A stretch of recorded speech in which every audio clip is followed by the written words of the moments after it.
ikut no. Aku duduk kat dalam disco. Tak, dia tak, orang beriman dia tak fikir macam tu. Dia cakap, oh, sia-sia. Hampa biar. Betul hampa nak pergi, hampa biar. Hampa jangan ajak aku. Sila hampa tak payah kawan aku lah. Itu orang beriman. Iman akan selamatkan dia. Sebab tu kena mengaji. Kena faham agama. Sama juga saya cakap konteks berniaga semua ni. Kalau kita belajar akad jual beli pun semua, kita faham yang mana haram, yang mana halal, kita takkan buat silap dalam perniagaan. Kita takkan silap dalam perniagaan. Kita takkan silap dalam perhubungan, berkawan. Sebab kita ada iman. Iman itu akan menjaga tindak tanduk kita, segala perilaku kita. Sebab tu orang suruh mengaji agama. Sebab tu lah. Itu je. Apabila kita mengaji agama, kita faham agama, kita ambil, menjadikan kita punya perlakuan, tindak tanduk. Perlakuan tindak tanduk kita akan selamatkan kita walau di mana-mana kita berada. Itu. Mama ayah terlepas benda ni. Sibuk nak anak dapat A straight. Anak dapat 10A, masuk institut, jadi lesbian. What do you think? What do you think? Anak 10A, pergi masuk mengaji, keluar-keluar mengandung. What do you think? Tu cakap agama dulu, baru mengaji akademik. Latih anak pandai agama dulu, latih anak salah silap dulu, dosa pahala dulu, perilaku dulu, adab dulu, baru pergi mengaji. Keberaniannya semua kan. Barulah dia dah berani macam ajak pergi disco. Korang pergi lah. Kau lepas ni yang cakap aku lah. Oh, anak berani betul tu. Gejala, tajuk ni nak gejala sosial di IPTA. Ada dua lah golongan, lelaki, perempuan. Kita fikir dekat lelaki sebab saya lelaki. Jadi saya akan ada banyak data gejala sosial lelaki. Kalau saya perempuan, mungkin saya akan banyak gejala sosial perempuan. Di IPTA saya, apa dia ni, terkejut lah. Saya ni yang orang kampung lah saya. Saya orang kampung, dibesarkan di Pulau Pinang, Tasik Gelugor, Kampung Selamat, bersekolah di sana, membesar di sana. Dan di sana, di kampung ada ke masalah gejala gay ni? Saya rasa tak ada kot gejala gay. Ada mungkin minor lah, terpencil kan. Dia kalau di IPTA memang sangat hardcore lah. Sangat hardcore. Okay. Pakcik-makcik, pakcik-makcik, abang kakak, adik-adik. Kalau adik-adik, abang kakak, pakcik-makcik tak pernah dengar cerita ni, dengarlah cerita saya. Cerita ni adalah kisah benar. Kisah benar di mana berlakunya cuma di IPTA. Okey, di IPTA. Di mana budak-budak lelaki bercinta sesama lelaki di IPTA. Mereka suka sesama lelaki, suka sesama mereka. Sampaikan mereka sanggup duduk serumah, sebilik. Lelaki ni serumah, sebilik, bercinta sesama mereka. Orang lelaki, gejala sosial. Benda ni tak ada dalam TV guys. Pakcik-makcik, benda ni tak ada dalam TV. TV tak akan tunjuk gejala sosial. Tapi gejala sosial ni sudah berlaku di IPTA. Okey ya. Di mana? Tengok kepala tajuk dia. Mereka duduk sebilik. Mereka lelaki. Mereka cinta sesama mereka. Sampai mana cinta mereka? Tajuk. Cinta mereka tu sampai ke mana bang? Cinta, maksud cinta, abang cakap cinta sampai ke mana? Cinta sampai bercumbuan. Lelaki. Ketahuilah, ini kisah benar. Kalau kita dimomokkan dengan cerita-cerita semasa di Malaysia ni, berita di dalam TV tentang gejala rogol, gejala lari rumah budak perempuan ikut jantan, itu mainstream. Itu tercakap di awam. Gejala-gejala gay tidak tercakap. Tidak maklumatnya tidak didedahkan. Okay, tajuk dia. Di mana? Di IPTA. Budak lelaki duduk serumah, sebilik, dan mereka bercinta bersama mereka. Mencintai satu sama lain. Cinta sampai mana bang? Saya ulang balik. Cinta sampai mana bang? Abang kata tadi, lelaki duduk sedukan dalam rumah dan dalam bilik. Dan dalam bilik mereka sesama mereka bercinta. Bercinta sampai mana bang? Bercinta sampai mereka bercumbuan sesama mereka. Lelaki. Itu yang berlaku di IPTA. Dan inilah gejala yang menakutkan mak-mak ayah untuk merisikokan anak mereka masuk ke IPTA. Di mana mak-mak ayah innocent. Mak-mak ayah tak tahu. Mak-mak ayah lebih kepada bawa diri elok-elok kak. Bawa diri elok-elok bang. Bawa diri elok-elok kak. Bawa diri elok-elok dik. Kat tempat belajar. Belajar betul-betul. Kawan dengan orang yang betul. Macam tu je nasihat mereka. Tetapi hakikatnya mereka termasuk di dalam risiko itulah. Di dalam perhubungan itu. Perhubungan di mana seseorang, kalau kita kata lelaki ataupun perempuan, mereka innocent, datang daripada kampung. Mereka ni bukan background yang ada gejala sosial. Di mana kita kata gejala sosial itu yang dia ada perasaan suka dengan lelaki. Dia gairah dengan lelaki. Kalau kita kata kita lelaki, kita gairah dengan perempuan, kan? Perempuan, kita tengok perempuan tu kita geram kata kan. Itu fitrah manusia normal lah tu. Bagaimana pula fitrah manusia yang lelaki, dia merasa gairah kepada lelaki. Ketahuilah ini kisah benar. Memang ada di IPTA. Dan dia duduk di dalam golongan kawan-kawan kita. Kawan-kawan kita. Kita tak tahu. Kita tak tahu. Sebab benda tu aib. Tidak disebutkan. Tidak disebutkan. Dan saya pernah interview salah seorang daripada mereka. Secara tertutup. Secara mendalam. Demi mengetahui isi hati, kehendak nafsu tu. Bagaimana cakap. Jadi kisahnya mestilah berbalik kepada sekolah. Kisahnya berbalik kepada sekolah. Sekolah ni, sekolah menengah, sekolah rendah. Mereka ini sudah menjadi mangsa di sekolah lelaki kerana jahatnya budak-budak lelaki. Budak-budak lelaki yang sudah mengganggu orang lelaki yang lain. Contohnya budak tingkatan 5 ganggu budak tingkatan 2, tingkatan 1. Benda ni ada dalam scene cerita apa? Dalam Netflix tu, yang gaduh tu. Kapla tu. Apa dia? Apa tajuk dia? Saya tak ingat tajuk dia. Saya dah tengok dah sampai habis. Kapla.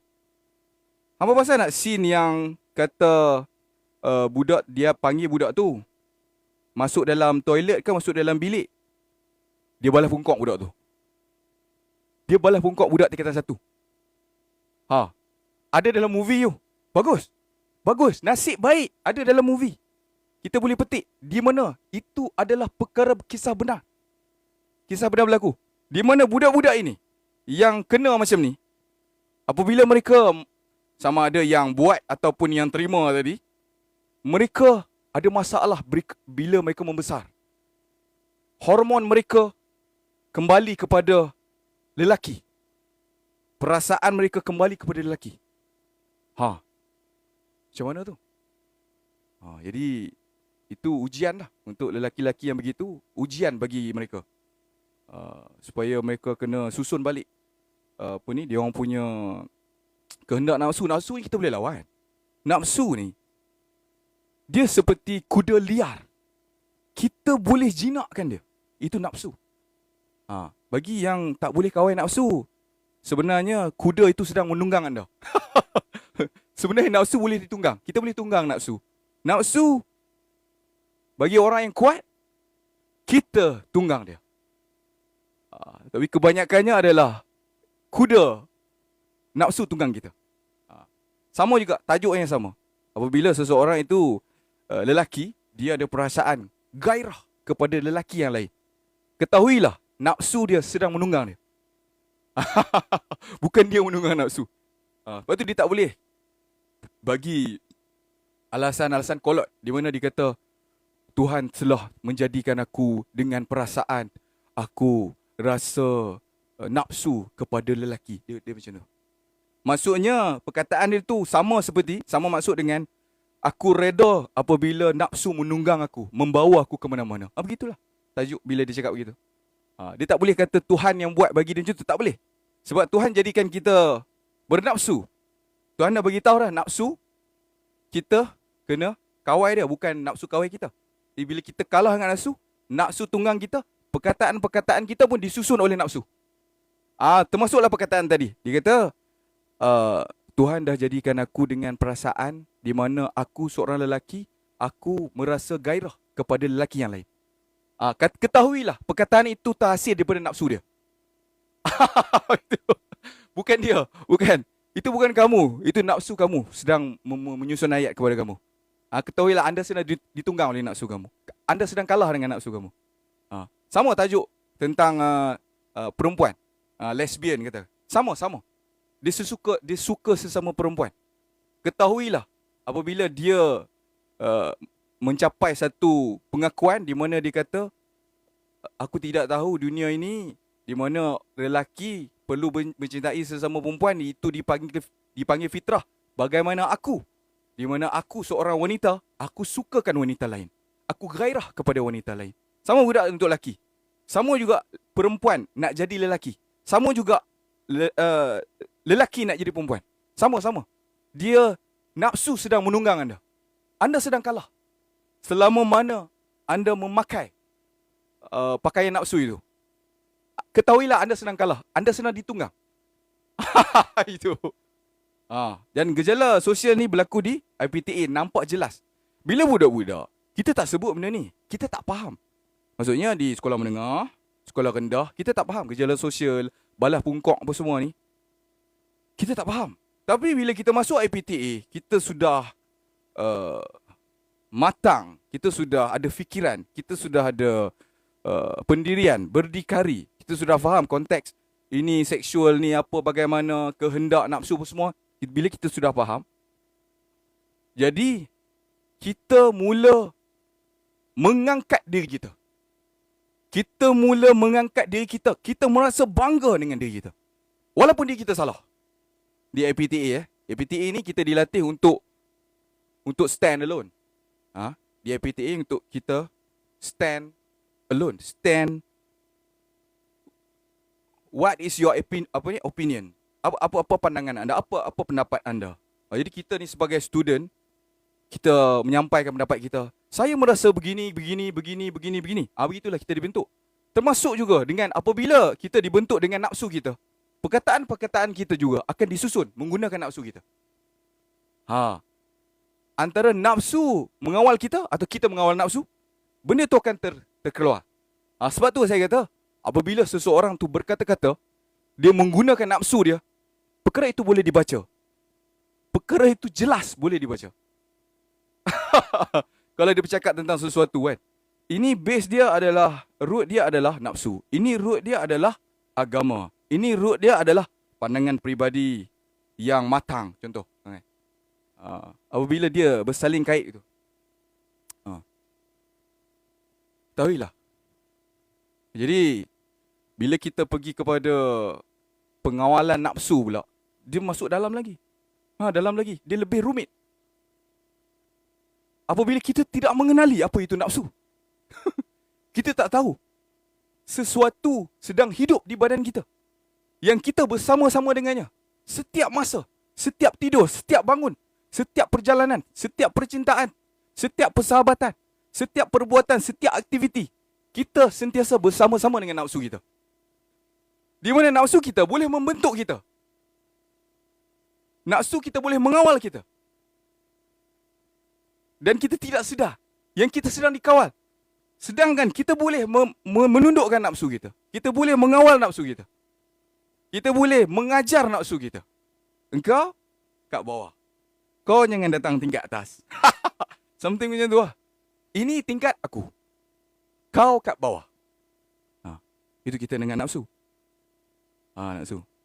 Kalau kita pergi dekat pengajian-pengajian nafsu ni, paling-paling dia orang cerita pasal nafsu makan. Dia orang cerita pasal nafsu makan. Nafsu seks. Nafsu yang kita kata dia general. Nafsu yang dia orang cakap dengan tu. Saya bercakap tentang nafsu yang lebih dalam. Yang lebih halus. Di mana dia tetap datang daripada nafsu. Kehendak kita boleh dibentuk daripada nafsu kita. Makna kata, bukanlah kehendak itu kehendak kita yang semula jadi. Ketahuilah kehendak itu datang daripada nafsu. Apabila seseorang tidak tahu kehendak dia tu asasnya datang daripada nafsu ataupun daripada dia sendiri, kena tengoklah apa yang benda yang diminta tu. Kalau dia minta tu berbentuk keduniaan, dia memang lebih kepada nafsu. Keduniaan maksudnya menginginkan sesuatu yang memuaskan. Memuaskan, contoh kita kata, aku nak kaya. Nafsu. Aku nak kaya. Nak kaya. Aku nak perempuan yang cantik. Nafsu. Okay. Aku nak aku nak kawan dengan seorang ni. Aku betul-betul aku nak rapat dengan kawan ni. Orangnya macam mana? Orangnya lebih kepada kaki kelab. Nafsu. Alasannya kaki kelab tadi supaya aku boleh ikut bersama-sama dia ke kelab. Nafsu. Orangnya kaki masjid, kaki berceramah, kaki motivasi. Bukanlah. Kebaikan lah tu. Itu kehendak-kehendak yang baik tu. Perlu dibezakan. Dia macam syurga neraka juga, guys. Dia macam syurga neraka juga. Nafsu tadi. Mana-mana yang buruk, kata. Kehendak yang datang daripada diri kita. Yang kita nak benda tu. Buruk ni saya cakap. Buruk. Literal. Buruk, kata. Ketahuilah dia datang daripada nafsu. Contoh. Lelaki nak jadi perempuan. Nafsu. Itu bukan kehendak lah tu. Itu nafsu. Jangan sebut fitrah. Bukan fitrah kamu, bukan. Jangan. Perempuan nak jadi lelaki. Fitrah, bukan. Ketahuilah itu nafsu kamu. Nafsu kamu yang sangat serakah. Yang terlalu menginginkan. Menjadi sekian. Menjadi sedemikian. Ketahuilah anda sedang tahu tak kucing? Anak kucing kan? Bila kita tarik tengkok dia kat belakang. Anak kucing kan? Kita macam tu lah. Ketahuilah yang sedang mencubit di belakang tengkok tu adalah nafsu kamu. Kamu sedang dibawa. Begitu. You know? Biarlah kita jadi yang tukang cubit tu. Ketahuilah. Apabila satu berentak itu busuk dan buruk, bercanggah dengan agama, itu adalah nafsu. Semudah itu. Semudah itu. Nafsu, kita nak kenal dia. Ini nafsu atau benda kehendak yang baik, kata kan. Buruk dia nafsu. Buruk nafsu. Makan, belum tentu. Makan belum tentu nafsu yang buruk. Kan kita kena makan. Nak dapat tenaga, nak kerja. Nak makan yang mahal. Nafsu. Lebih daripada biasa. Contoh selalu makan RM20. Aku nak makan satu pinggan RM2,000. Nafsu. Keluar daripada keperluan. Dia pergi ke kehendak. Macam tu je lah. Nak tahu nafsu begitu je lah. Tapi tak ada dalam pengajian. Pengajian lebih rumit. Pengajian dia orang bagi tahu tu benda sampai kita jadi macam ni. Ayam KFC macam mana? Ayam KFC. KFC Kentucky. Sama. Oh, tak sama. Pengajian macam tu. Rumit. Susah nak faham. Simple saja. Kehendak kita, kalau duduk di paras keperluan, itu bukan nafsu. lebih kepada keperluan, jadi kehendak yang melampau-lampau, nafsu. Walaupun benda itu tentang makan. Makan selalunya mengenyangkan perut, RM20. Nak lebih, RM2,000 sekali makan untuk mengenyangkan perut. Nafsu. RM1,980 tadi adalah nafsu. Ketahuilah. Itulah, simple je. Senang je. Nak tahu nafsu ni tak susah pun. Kita ya diajar kata benda tu nampak susah, tak susah sebenarnya. Lebih pada kehendak, luar daripada keperluan, nafsu. Ketahuilah, itulah kamu. Itulah hidup kamu. Kamu sedang dibentuk oleh nafsu kamu. Termasuklah kita sibuk menghias rumah. Termasuklah kita sibuk menghias motosikal. Menghias kereta. Pergi berjalan-jalan bercuti. Berjalan bercuti maksudnya yang orang kata apa? Teringin. Nak ikut orang ni, nak jadi orang ni, nak ikut. Itu. Nafsu semua. Sampai kita tak nampak benda tu. Itu dia. Jadi di IPTA tadi, tentang gejala sosial tadi tu, memang ada. Mak-mak ayah nak hantar anak pergi mengaji. Sebab itulah kena ajak anak dulu. Bagi kenal agama. Bagi kenal salah silap, dosa, pahala. Bagi kenal dulu. Bagi tahu dulu. Bagi solid dulu. Baru hantar anak pergi mengaji. Di luar. Kita tinggalkan mereka duduk di asrama. Tinggalkan mereka duduk di rumah sewa. Sebab dekat sana ada macam-macam. Ada macam. Dan mak-mak ayah anda tak tahu anak macam mana. Yang kita tahu besok-besok anak kita dah mengandung. Itu yang kita tahu. Yang kita tahu tiba-tiba anak kita dah mengandung. Ya Allah! Ya bang, anak kita bang.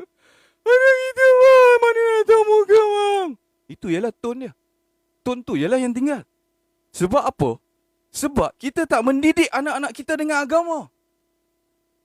Tak tanamkan agama dalam anak-anak kita. Tak bagi anak-anak kita kenal betul-betul agama tu bagaimana. Dia merangkumi tindak tanduk kita. Apa yang kita buat. Yang salah kita buat, kita langgar agama. Yang salah kita buat, kita langgar agama. Simple. Apabila seseorang itu, yang dia hidup dia dengan agama, InsyaAllah dia akan selamat. Letaklah dia di dalam disko pun. Kalau seseorang ni, yang dia agama dia genggam, seperti bara api, campaklah budak ni di dalam disko sekalipun.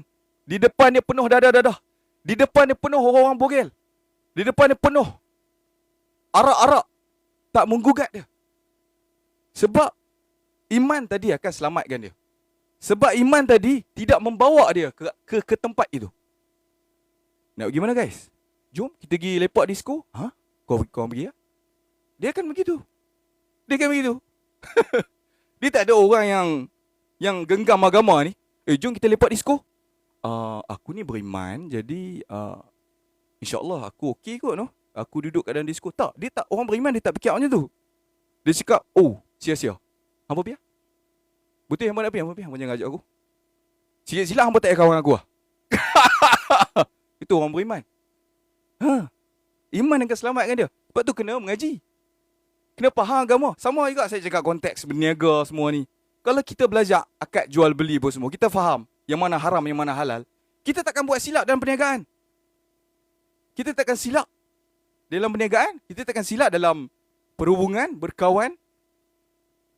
Sebab kita ada iman. Iman itu akan menjaga tindak tanduk kita. Segala perilaku kita. Sebab tu orang suruh mengaji agama. Sebab tu lah. Itu je. Apabila kita mengaji agama, kita faham agama, kita ambil, menjadikan kita punya perlakuan, tindak tanduk. Perlakuan tindak tanduk kita akan selamatkan kita. Walau di mana-mana kita berada. Gitu. Mak ayah terlepas benda ni. Sibuk nak anak dapat A straight. Anak dapat 10A. Masuk institut, jadi lesbian. What do you think? What do you think? Anak 10A. Pergi masuk mengaji. Keluar-keluar mengandung. What do you think? Tu cakap agama dulu. Baru mengaji. Akademik. Latih anak pandai agama dulu. Latih anak salah silap dulu. Dosa pahala dulu. Perilaku dulu. Adab dulu. Baru pergi mengaji. Keberaniannya semua kan. Barulah dia dah berani macam ajak pergi disco. Kau orang pergi lah. Kau lepas ni yang cakap aku lah. Oh anak berani betul ya. Kau yang cakap aku. Pahal weh dia. Dia marah gila Kita pergi ajak dia pergi disco kot. Dia marah gitu kan. Lantak biar dia. Tak apa biar. Kesorangan lah budak tu. Pergi cari kawan lain. Itu iman akan jaga dia. What do you think? 10A. Masuk institut pengajian. Mengandung. What do you think? Kat mana silap dia? Dah 10A kot. Sekian wabillahi taufiq wal hidayah. Assalamualaikum warahmatullahi wabarakatuh. Bye-bye.